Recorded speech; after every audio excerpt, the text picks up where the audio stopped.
little crater in the top of it, and every time I think about it, or every time nowadays, every time I legally can use water, I will go up and I will fill those things with water. It just soaks that, starts all that life going down into the soil just gets softer and softer. Ideally, I would love to do that and have 6 weeks for that soil to mellow before I go back and plant. Realistically, sometimes it's not 6 days, and this fall it's not going to be 6 hours on some of the things that I put in the ground. But that combination of fertilizer and the compost is the best thing in the world. Now in the spring, when you come to the spring seminar, I'll tell you about using Epsom salts around tomatoes and things like that. But in the fall, no, you don't really need much in addition. You don't really need to worry about things like actinovate. There's not much cottony root rot to worry about in the fall. And in the case of legumes, we'll talk about snow peas in a minute. There is one other thing you should do, but it's not something you do to the soil. So what I want you to do is get your fertilizer down, get your compost down on top of it, and water until it is time, until you're ready to plant. And timing is pretty much everything when it comes to, setting the right things out. So what is it time to plant? Right now, yes sir. Can you do it now for spring? You can, but you'll need to follow up with more fertilizer by spring, because it will have it will have enriched your soil a great deal. But most of our soils are so poor that over the winter months, the microbes in the soil will have used up most of that fertilizer and built better soil. But if I were going to wait that long, I'd plan on adding more fertilizer. But yeah, nothing at all wrong with doing that to prepare for spring right now. But there are too many things you can plant in the fall. I'll have some open area in my garden, but a lot of it will be covered with good things, through this fall. And it's a nice thing about, good vegetables. You never make enemies. I grow far more than I can eat. But ask Wendy and Donna and a few other people around how well they eat out of my garden. It's just almost impossible to grow too much. The one other thing that you can do, again, remember that having the life in the soil, the biological life, is the best thing we do to increase the health of the plants, the availability of nutrients, and just the overall growth of things. And one way that you can really increase microbial life in the soil without adding a lot of volume to it is with what we call compost tea. And we'll do a whole seminar on compost tea sometime, but just suffice it to say, if you're not familiar with it, what we do when we make compost tea is take good quality compost, we separate out a lot of the microbial life that was in that compost, and we put it in a medium where it can reproduce itself 10,000 times over. And there are ways that you can make compost tea at home. Again, you can go to Bruce Dooley's website, natureapproved.com, and he has a plan in there to make your own 5-gallon little tea bucket. We have a $1,000 brewer set up there that we make compost tea every Saturday, and we sell it for around $5 a gallon. The only thing about it, it needs to be used quickly. It does not have any shelf life. Once it comes out of the brewer, it really ought to go in the garden within a couple of hours. But if you have soil that's really poor, if you're trying to overcome some sort of chemical problem or something like that, compost tea is another thing that you can add. It doesn't really change the physical texture of the soil initially, but it brings in a lot of microbial life that will then go to changing the physical structure. Natureapproved.net. Thank you. That was natureapproved.net. Natureapproved.net. N-E-T. Anyway, I hope you will come back next Saturday. I hope you listen to Bruce. He's on the air this afternoon at 5. One of the biggest characters in the world. It's the only man I know that has a pet buzzard. He does. He has a pet buzzard. In fact, you can go, I think, is it on YouTube that he has the buzzard sitting there playing the guitar with him? And he's playing his guitar, and Buffy is sitting there picking at the strings as well.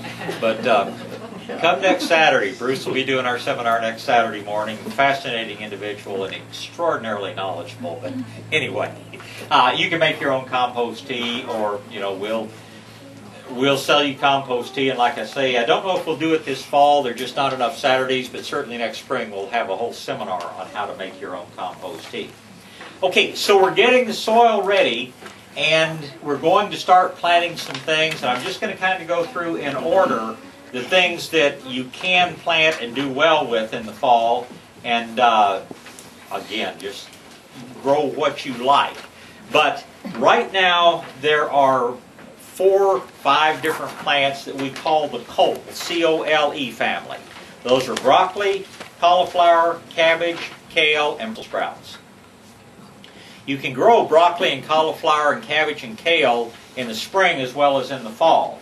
If you want to try growing Brussels sprouts, they have to go in the fall only because it takes them a lot longer to produce. It's kind of like the difference between winter squash and summer squash. Well, you plant them all at the same time, but summer squash starts producing in about 45 days. Winter squash takes about 150 days to start producing. You plant broccoli, cauliflower, those sorts of things, you're going to be harvesting from it in 8 to 10 to 12 weeks. You plant Brussels sprouts, it's going to be 5, 6 months before you get anything out of it.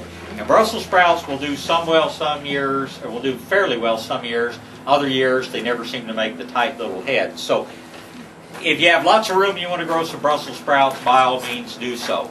If you want to grow just surefire things, broccoli and cauliflower are 2 things that just about anybody can grow and be very, very successful with them. Now, in planting these little guys, they're going to make fairly good sized plants, so spacing them out is important. I normally put broccoli on about 15 to 18 inch centers. I put cauliflower on about 2-foot centers. But you know, plant them in an area that you can keep them well watered. If you've dug out that little kind of crater, I just tend to plant them right in the center, and then I've got this little kind of built-in ring around them that holds water when I go back and water. On all of this particular group of plants, the one creature that will go after them in the insect world is going to be a caterpillar of one sort or another. The most damaging little guy is called a cabbage worm. He's a little green worm, turns into kind of a pretty butterfly. But when you see broccoli and cauliflower and cabbage that has big holes eaten in it, the cabbage looper is the guy that has probably done most of the damage.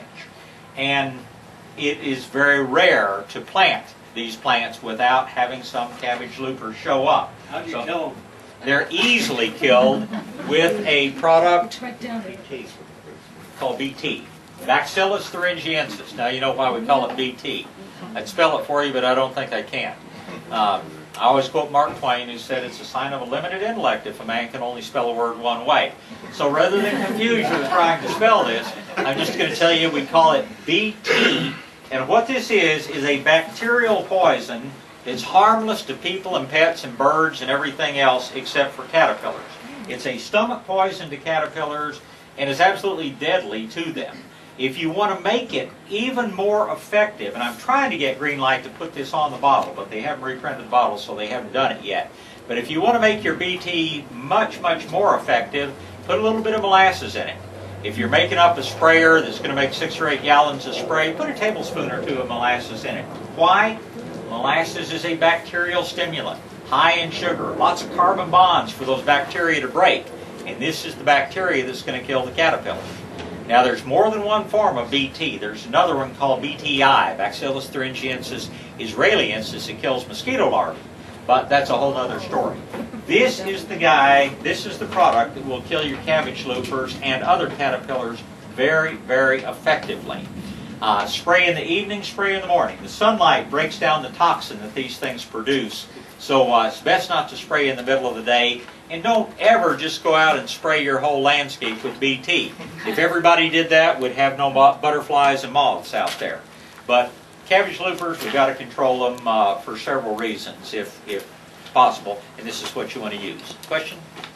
I had a question. How much Yes. for a gallon? How much molasses for a gallon of water? For a gallon of water, it's not critical. Probably a teaspoon. A teaspoon. Yeah. It's just sort of an additive that makes it even more effective. Now, the way that broccoli grows, if you've never grown broccoli before, is it makes a nice leafy plant, and it makes a giant head of broccoli up on top. I mean, you walk in H-E-B or somewhere, and you see those, fairly showy heads of broccoli. You can grow broccoli that's twice that size. They don't do that commercially, because, well, number one, very few of them are organic, and number two, those heads wouldn't be as easy to ship as the smaller heads are.